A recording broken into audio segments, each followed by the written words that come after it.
What do you have to say to the statement that this introduction of new notes and changing some of the currencies to coins is just a red herring, and it's taken away from the matter at hand, that we have a faulty monetary policy? What is the faulty monetary policy? I would like to be educated on that. Because so far so good, even though you have talked about inflation and you said you're yet to see an economist, talk about how... We've got one here. Exactly. Talk about, the relationship between introducing new notes and inflation. So far, so good. No economist has been able to, has even insinuated that. What they have said is that this goes to point to our faulty monetary policy. What do you think they are talking about? I'd like to be educated on the faulty monetary policy. I hope you are looking at what is happening in Europe. Now compare what is happening in Europe with what we've achieved here. Let's not be cynical about what we've achieved in Nigeria. This is a country where the things that we did 2-3 years ago are now being introduced by other countries. The way we took charge of non-performing loans, we created outcomes, cleared the banks, and the banks are ready to roll. People are copying from us. Look at what is happening in the Eurozone. It's a disaster. And Nigerians should be happy that we have a central bank that is alive to its duties from consolidation, which helped to prepare the banks for the economic crisis. Look at the banks in Iceland have disappeared. Portugal, Ireland, Greece, Spain, they're all in trouble. And even in America, some of the things that we did 2-3 years ago are the things they're now doing, quantitative easing and all that. They are trying to revamp the various sectors of the economy to help create stability. We have tried to create that stability. I think we shouldn't take Nigeria in isolation. Let's look at what is happening all over the world. Mr. Okorafor, do you think that our monetary policy has got anything to do with our rate of inflation? We've been battling to bring down inflation to single-digit rate for some time now, and I think that the only time we're able to get that was sometime in October last year, and it didn't last long.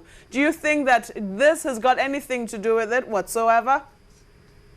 No. These are two differences. Like I said, I want you to look at what we are doing in the area of the cashless program, the financial inclusion, in creating a robust payment system.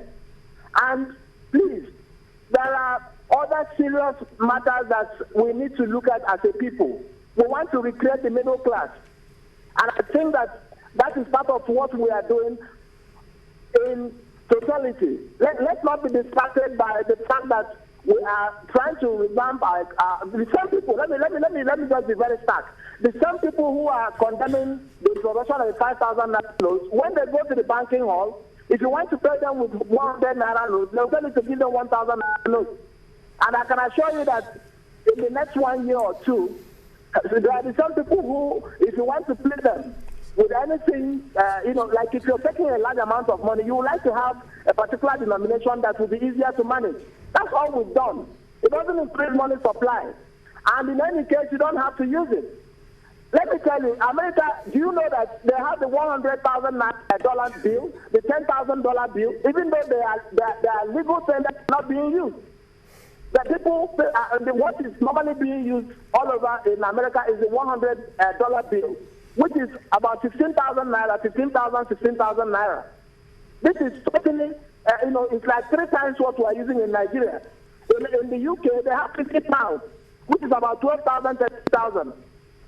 So, I mean, you don't have to use the 50 pounds, but many people in the UK, they use the 1 pound coin or the 2 pound coin or the 1 pound note or 5 pound note. You don't have to use the 50 pound note. Well, anyway, if you allow me come in here, because we really have to get this straight and clear. Some have been asking, why is it that when you talk about some security measures put in place for this particular bill, why can't you put it in other bills? And the same America you talked about, in 1969, they had to retire the $10,000 bill and the others, making the $100 bill the highest denomination in the country. So why can't we as well do same and even recall even a 1,000 naira note? Well, let me tell you, first of all those notes are still legal tender in America. And I'm happy that you said that America had the $100,000 bill. But that didn't help, didn't fuel inflation. There are two different phenomena. They are two different things. They are not related. And I want people to understand that they are not related. Now, talking about the inflationary measures, what we have done now is that with the range of denominations that we have, it's not that easy again to round up. Oftentimes, Nigerians want to buy something and there is no change. People don't use vending machines. The people want to buy things and they say, no, you buy 3 for, say, 20 or something like that. But now, when we have categories that people can receive change in their pockets, children can save money, collect coins, and you can also pay for things like VAT. Oftentimes, VAT can come to 1 kobo or, the fractions of money.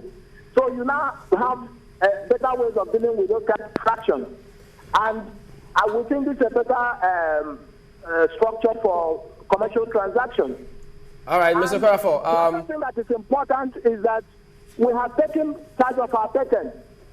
The notes that we have now, we are not going to pay trademarks because trademark are royalty fees to anybody. The royalties that we used to pay will stop. All right, could you? The people who are visually impaired will enjoy the new notes.